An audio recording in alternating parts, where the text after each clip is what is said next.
From his tiny cell, the gifted artist put pencil to paper to pass the time. Valentino Dixon spent 27 years in prison after being wrongfully convicted of murder. I could listen to this for a lot longer because it's the most extraordinary story. He was finally exonerated thanks in large part to a remarkable skill and some colored pencils. Valentino Dixon and Tiger Woods were shoulder to shoulder. Valentino Dixon nominated for 2 Emmys and a gold medal recipient from the Vatican. The greatest golfer of all time, Jack Nicklaus. I have great respect for Nelson Mandela. I will for you. Wow. Thank you. Yeah. He's been commissioned to be the official artist of the Jack Nicklaus golf course designs in Buffalo. Gather all of these images, and I'm going to play with it in my brain, and I'm going to start working things. Last month, former First Lady Michelle Obama bought Dixon's drawing of the 12th hole of the Augusta National Golf Club as a Christmas present for former President Barack Obama. Obama's post about Dixon's art and his backstory went viral. He's at Augusta National, getting golf lessons from 8-time major championship winner Tom Watson. Featured in 4 issues of Golf Digest and appeared on In Play with Jimmy Roberts.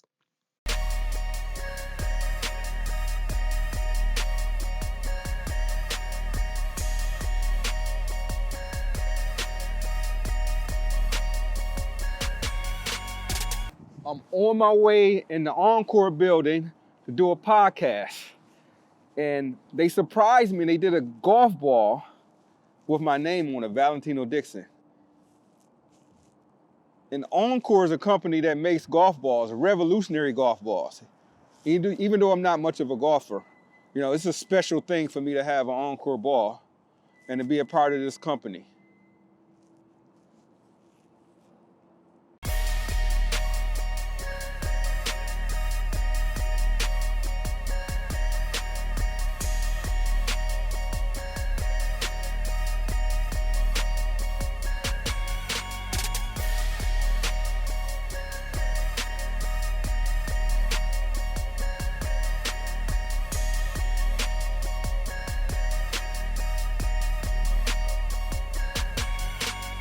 What's going on, Team OnCore? We've got an exciting guest here today on our podcast, Valentino Dixon, world-renowned artist. Just an incredible story. For those of you that don't know, Valentino spent 27 years of his life in prison for a crime he didn't commit. He's from Buffalo, New York.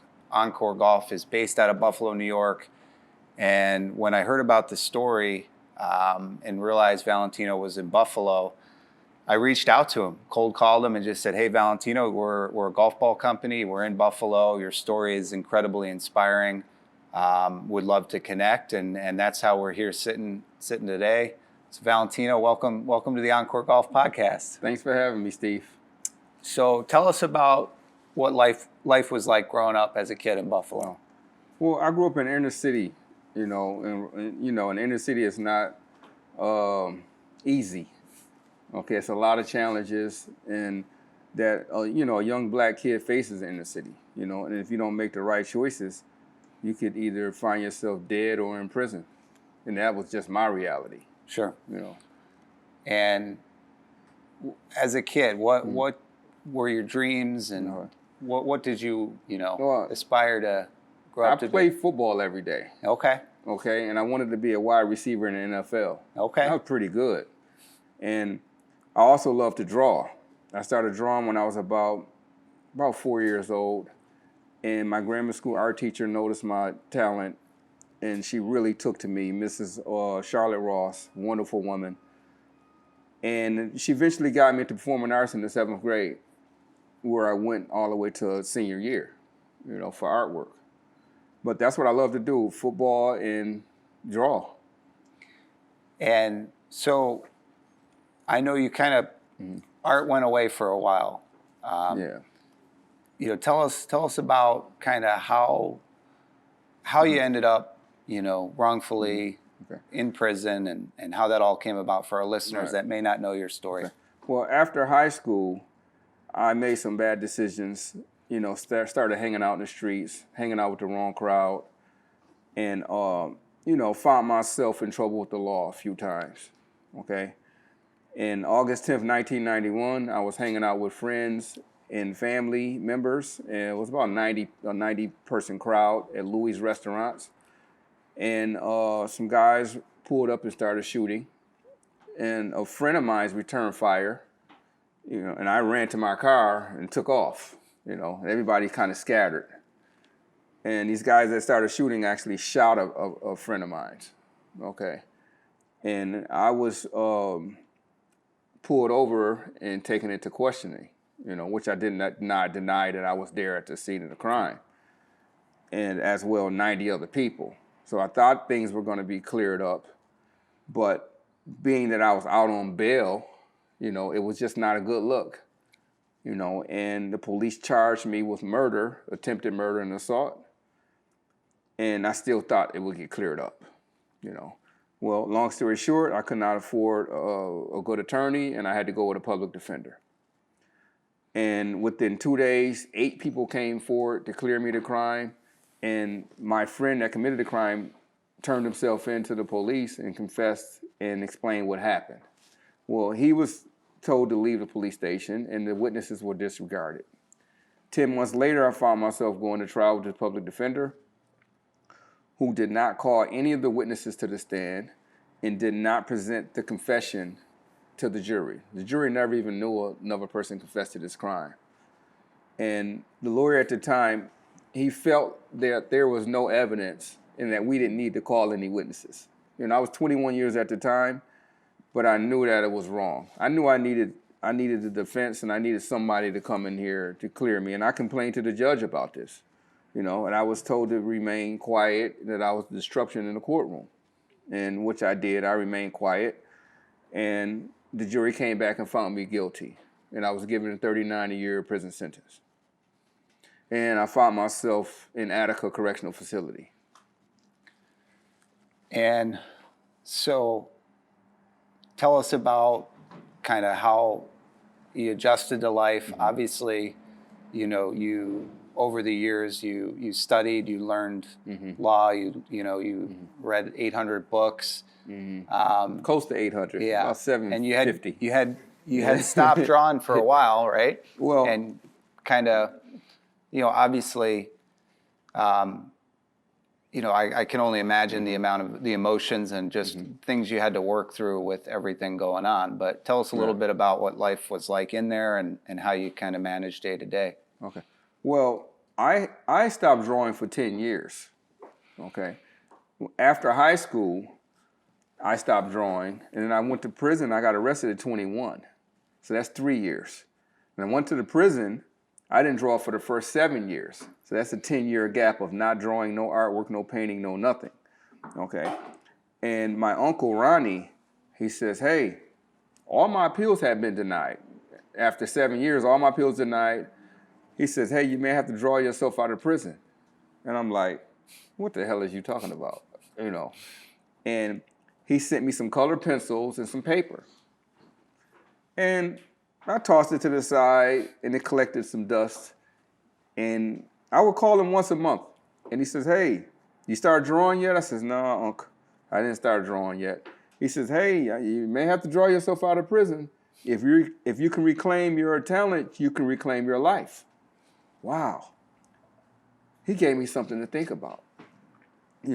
I had become an avid reader, so I wasn't just, wasting my days, And I was always the type of kid that wanted to learn about everything. So I read everything from real estate to self-help, autobiographies, history, finance, just name it, I read it, And I wanted to take the time to equip myself, okay? Now, here comes this idea for me to start drawing again. And when he said, you may have to draw yourself out of prison, it started to resonate, okay? And I was not even sure if I still had the talent. But I took a chance and I drew a rose. And when I drew this rose, the other inmates who knew me for years says, you know how to draw? So it was kind of embarrassing, And I said, yeah, I think I know how to draw. I said, oh, you're a wonderful artist. Wow, this is cool. So that kind of gave me a push to keep going. And I started drawing every day, and I never stopped. And I would draw up to 10 hours a day, and then read another 3 hours, then go work out for an hour. So that was my whole day. My whole days was taken up, and I did this for the last 20 years of prison, never taking a day off, okay? But after 20 years, the prison warden came to me and he says, hey, Valentino, because I was known as the artist in Attica by then. Everybody knew me. The warden would walk by and see me drawing. He said, you think you can draw my favorite golf hole? And I'm like, I don't know, warden. I'm from the inner city. I never golfed before. You know where I'm from. And we both started laughing. But I knew I could draw the picture. I said, whatever it is, bring it in. So he brought me in the 12th hole of Augusta. What is Augusta? What is the 12th hole of Augusta? I have no clue, okay? But it seems interesting. It has this bridge, it has these flowers, it's different than your ordinary golf course. It has character to it as far as I'm concerned, And I drew it for him, he loved it. And this is the picture right here. This is a copy, of the 12th hole. First golf drawing. First one. Okay, first one. And he loved it. He took it home. He made me a copy. And so I was done with golf. I mean, this is a world that I know nothing about. And my neighbor, Adam Roberts, he was a pretty smart guy who attended Syracuse University, okay? He says, hey, Valentino, you might, need to draw, some more golf holes. I said, Adam, what the hell are you talking about? What am I draw golf holes for? He says, it doesn't hurt to put together a collection, some type of collection, It could be helpful to have a collection. So I says, well, I don't know, Adam. So he came and tossed some Golf Digest magazines on my bed maybe a week later, old issues.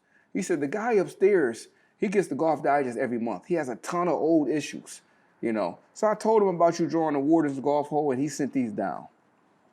So you know what? About maybe 4 or 5 days later, I started looking through the issues. I said, you know what? Maybe I might find something here that's interesting, that's worth drawing. And I believe I came across Pebble Beach, all right? It had a lot of character to it, and it was right on the ocean, okay? So I drew Pebble Beach.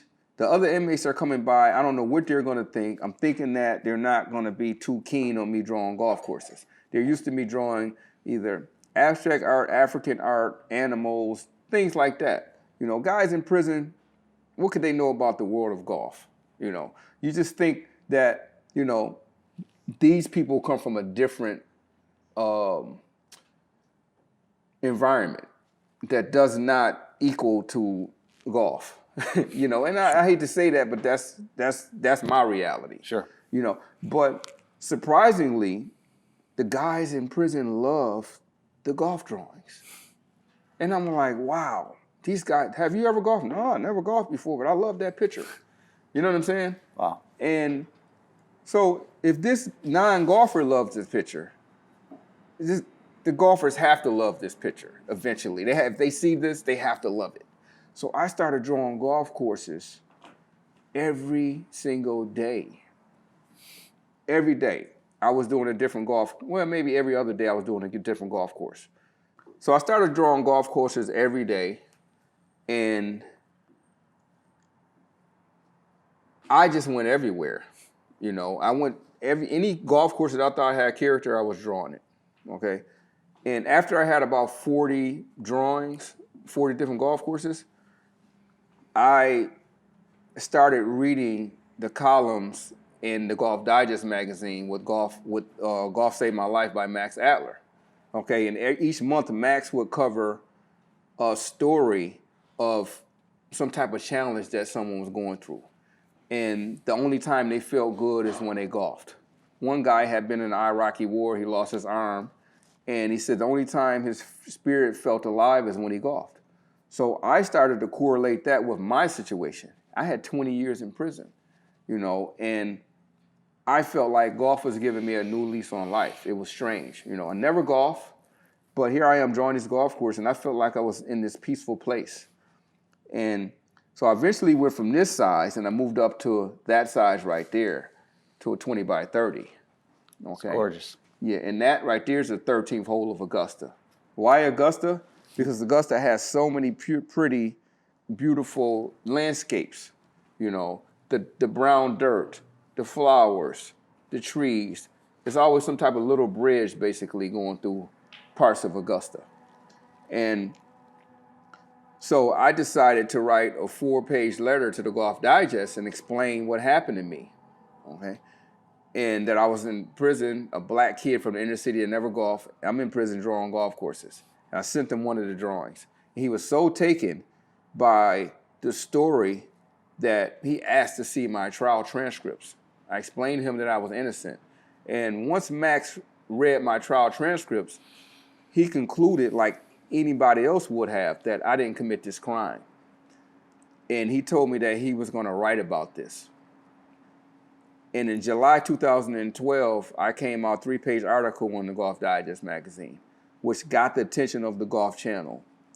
And they did a short documentary which was nominated for an Emmy Award, which got the attention of Associated Press and news outlets all over the country, which eventually got the attention of Georgetown University, who I worked with for 6 months, the undergrad students, 3 undergrad students, and we discovered a Brady violation that the prosecutor committed. In the sense that when I was arrested, my car and my clothes was taken in for evidence to see if I fired a weapon. Well, anyway, once these items were tested, they were never turned over.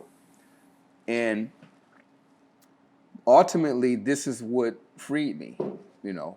The students did a documentary, and the prosecutor actually admitted that the evidence came back negative, but he never turned it over. They never disclosed it. Yeah, never disclosed the evidence, and ultimately, this is what cleared me. So, in prison, you had a reputation of helping out fellow prisoners. They'd come to you for advice. How did that come about? I think I've heard you say you were the Dr. Phil of... Yeah, well, they call me the Black Dr. Phil. The Black Dr. Phil, okay. Because, as I said, Steve, I read everything, man. Right. You know, anything that could help uplift a person, I was reading it. And prison is a place that's designed to break your spirit. Very depressing. You know, it can be a very, you know, dangerous place. You know, people are on edge all the time. You know, different personalities clash. You know, guys are going through different things. And they would come to me, you know, with family issues, you know, legal issues, everyday prison issues, you know. And because prison is such a violent place, I had a model that 99% of the time, these issues can be resolved without violence, okay? So whenever I became aware of a situation within the prison, I took a chance, even though I had all of these drawings around me, I took a chance to go to try to resolve the issue, okay? Even some of the prison guards came to me with, you know, with family issues, yeah. And, you know, spousal issues. I read books on relationships, all kind of stuff like that, you know? So, you know, you throw a scenario up at me, a situation, and, you know, and I'm gonna give you my best solution, you know? And usually, you know, I make sure that it's a good solution, that it's just not something that I don't have any proof to support it, okay? You don't wanna give somebody bad information, you know? But yeah, they call me the Black Dr. Phil, and which is why, you know, I would be drawing and talking almost all day long. So if I'm drawing for 10 hours, I got inmates coming to my cell. It'd be 5 guys lined up. One guy as I'm talking to, and these other 4 is waiting. Yeah, it was crazy, a crazy scene. And this came with, you know, me being in prison so long. You know, of course I didn't have this type of influence early on.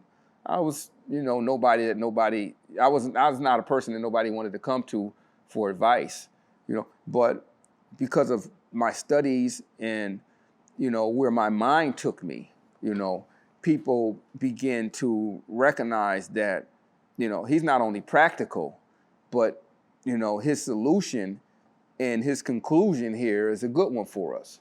So let's trust his judgment, you know, that type of thing. But, you know, this is what prompted me to come out with the Draw and Talk With Me show, you know, because I watched Bob Ross paint, you know, on PBS. And because I was drawing and talking, I said, you know what, I want to do a draw and talk show. I want to bring people on my show, teach them how to draw, and let's talk about a real life issue. You know, I've had athletes on my show, pro athletes, 3 Hall of Famers, you know, a heart doctor, school kids, teachers, 20 people that has Parkinson's disease, you know, a Buffalo police officer, you know, the list goes on, a homeless person. How does this person become homeless? This person has a story here, you know, and it's important to try to learn about the things that we don't know about. So how did you get to that place where you could forgive people who you know, did wrong by you and come out and make such a huge success of yourself? Well, the Bible tells us that God forgives us. So who am I not to forgive the person that wrongs me? Okay? And I'm a healthy guy. I made it out of there. I'm going to be grateful for that. You know, when I was in prison, I paid attention to what was going on in the world. You hear about horrific things happening every day, whether it's a car accident, a fire, a 10-year-old kid losing their life to cancer. Okay? I'm a 51-year-old guy. I want to be grateful and thankful that I made it to 51 years old. You know, most people look at me and they say, this guy, he didn't do a day in prison. How did he do 27 years in prison? Impossible. You know, and that's just another blessing from our Creator. Well, watching one of your videos, one of your interviews, and someone commented that, you know, you looked so young and youthful, and they said God blessed him with 2 lives. Oh, wow. Wow. Well, you know, sometimes God can bless us with 10 lives, you know, because life is a progressive thing, all right? And I would like to think I'm always constantly reinventing myself, okay? What is it I haven't done? What is it I need to do? What is it I need to avoid? Okay, what do I want to do in the next year or accomplish in the next 5 years?